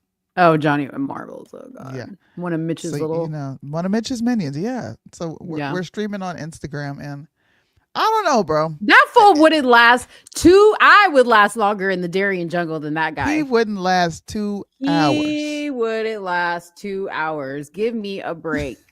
You're just mad because you are staring. You were sitting here watching what a real man does. Okay. That is a real bona fide man right there. Okay. Yeah, bro. That's my dog. Come on now. I told you he was going to say something about my braids. Every time I talk to this guy, hey, where your braids at? Yeah. We're going to create a fund for Suni's braids, by the way. You can buy a braid. You want to buy a braid? You can sponsor I can bring my a braid. braids back. Yeah. You know, it's expensive to get your hair braided in Nevada, man. Yeah, it sure is. I'm not paying $400 for you to sit in my head for 5 hours. Like, that's crazy. Nope. And you might pull my brains out anyway. Oh, no. I'm good. Oh, I couldn't handle the thunder. I've already handled it. Okay. I've been a couple times. Oh my God. How are we friends? I'm such a prude, I know. You really are. You really are. No, when Oscar said, I'm conservative, but not all the way conservative, I was like, Oscar, my man, you and me. We're the same people. God. No. Yeah. No. Me and Oscar are probably the same. We have conservative values, but our behavior. Don't be doing Oscar like that. Don't do that. I bet you Oscar's fun. Oscar is fun, but Oscar's tame. Oscar's more austere than he was 4 years ago. Definitely. Okay, I definitely caught on to that. Like you could see a difference in him. Definitely. Yeah. He had not that he's not fun anymore. Like he's funny as hell. Yeah. But he is there's a understandably seriousness about him that was not there before. Yeah. But like I said, we should all be grateful to know human beings that go out and do these jobs, because what we do as journalists, it matters on a cultural level. It matters as far as the information goes and being able to properly disseminate it. What Oscar does is on a whole different level. Yeah. A completely different level. And I could never do that job. Never in a million years could I do that job. And I'm glad that he's living out Hebrews 11:6, by the way, which is what he was talking about. Those who seek Christ and God diligently will be rewarded. So always seek the kingdom, because it will be multiplied unto you. And it was nice to hear him say that, bro. I get so happy when I hear people proclaim the faith in Christ, bro. It's okay to love Jesus. Swear to God, it's okay. Yeah. I wish more people would encourage that. Amen. Amen, sister. Amen, to answer your sister. question, Marlandon, yes. I think you asked this question earlier in the show. You need to have grace with people. I have grace with people. And then my grace cuts off when you keep acting stupid. But you start off with you're stupid. Wait, what? I don't start there. He asked. You don't he start asked with earlier. grace. He starts off with you're stupid. He starts off with stupid. I don't. Okay. Like Oh, I'm like, yeah. hey, how are you? Okay. Yeah. You want to talk about that? Okay. Yeah. You know who I learned that from? I learned that from Mo here. You Mhm. know, she might not think that I retain some things, but there is some stuff. There's things that I retain. There's Yeah. a lot of things that I retain. I start with grace, but at the same, like if you screw me over, then I'm just going to cut. I'm not going to be like mean to you. I'm just going to cut you off. Like you're done. You're You know done. what I mean? You're done. Bye-bye. That's it. Yeah. Guys, we're gonna take a week off. Perfect Okay. timing. Mm-hmm. We will It's not be back Thanksgiving next week. Tuesday. It is Thanksgiving. So don't be looking for a show, because we ain't gonna be here. We're gonna be Right. in our houses getting fat. I love having Thanksgiving food. The leftovers are incredible. Make know. sure Everybody make sure you get the cranberry.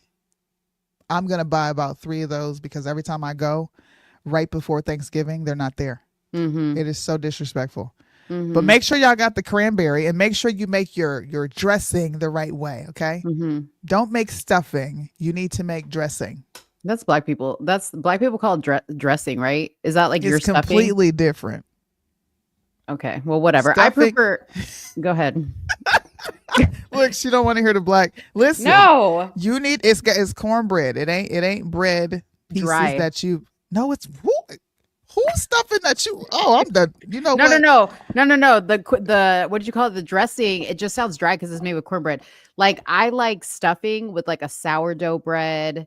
You pour some What? gravy on it, put it like in a sandwich. Oh my God, the best thing. Oh, my mouth is watering. The best Do thing y'all hear this? after Thanksgiving is the leftovers and like the turkey sandwich with everything on it, the mashed potatoes, everything. Literally, my mouth is Did watering. you just say cannot dressing wait. is dry? Yeah, what because you type of said it's made with cornbread. What type of dressing you been eating? I don't eat dressing. I eat stuffing. Then be quiet then. How you gonna say it's dry? You ain't even. Oh, you know what? I'm done with you. Dude, my cat of all times, he was just like on a love fest with me. Now he's like not. If you saw my monitor, it's like this because he's just rubbing up. I don't know what his problem is. Like he went like he's like rubbing all over it. He's like wild. Kenny. I thought Mo would have tortillas and salsa. I'm not Mexican, you fool. Oh my God. See, that's just the ignorance. We can't tell y'all apart. Shit. I don't know the difference between y'all. Y'all all speak Spanish. Tortillas You're and like black salsa. people. You all have different accents. Yeah. But you're the same. We don't. Yes. We're not. I all the can't same. tell the We're difference. not a monolith, Suni. Y'all look the same. Just saying. All black people look the same. All Latino people don't look the same. We come in all different colors. Okay. So do we, but we look We the come in same. There's a your look. color. You know when someone's black. You just know. Whether they're your color or not. You're like, oh, you mixed with black, huh? Yeah. But do you know? just Oh know. my God. But do you know when they're black with like they're Latino black? They're what is it If called? you're just Afro-Latino? Spanish. You just Spanish. That's it. The ignorance. Okay. We're not even going to get into this. Okay. When we come back, though, or you know what? Suni's probably, and I wish I could join her. Maybe I'll pop in if she's doing it. But Suni is going to be talking about this Brandon. What's his name? The guy that got shot. Brandon Durham, the guy that got shot in Las Vegas by the police. Suni and I uncovered some crazy stuff. Okay. And I swear I haven't heard anybody talking about this stuff. We got the tea together, but she's going to deliver it because you know that's her thing. That's not my thing. All I got to say is this. Okay. Mo knew something was up when I saw the guy's underwear that he was wearing some like tidy, like leopard, some type of animal print. I was like, I don't know. That's a little strange. This is a little strange. And then when we found out, I'm not going to spoil that. Yeah. But I'm excited. I'm excited. When are you going to do the show? I'll probably do it tomorrow at some point. Okay. Some point. I'll come live and do it tomorrow.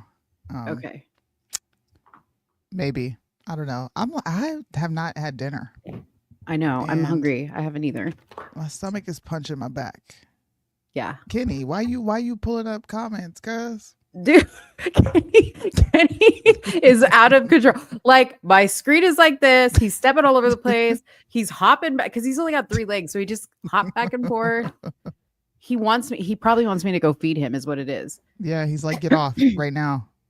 Can I tell you guys a quick story about my cats? So we have cats that weren't neutered because I don't know, I just wasn't in a rush to do it. But they kept marking and we were like, yep, nope, you need to get neutered. So we just took them about a week ago. They finally get to come out and, intermingle and be back a part of the family. Why did I hear my garbage can fall a total of 6 times? And these little niggas was really in the garbage can, like thugging it out. I'm like, first of all, you not from the trenches. You know what I think though? They've been locked up so long that they went wild when they got out. That's what it was. You're not. You are not from the trenches, bro. You're from the suburbs. You have bowls with nice food. What are you doing? It was crazy. Dude, they've been in the suburbs. Oh my Lord. They don't live in the cat trenches. They came from Japan and now they woke up and they're in Las Vegas. They don't know how to act. They don't know. Oh man. I just wanted to tell you about my cats because they're so human. That's how the cats are. Yo, he was acting like he was on a fucking yard. Leo, Chad was coming over to inspect because he grabbed a chicken bone from the trash. And this dude started growling. He was like, bro, get away from me. I was on the phone with you when that happened. You're like, hold on just a second. Yeah. So he was like, hold on just a second. And she had to like put me on hold because the cats were like tearing each other apart. It was crazy. Anyways, y'all, Kenny says Mo is done. He's completely, I don't know what he did to this monitor, but he's completely, it's off. I'm hungry. Thank you, Oscar, for coming on. Thank you, Oscar. Respect what you do. And thank you guys for watching. And thank you always for supporting the channel.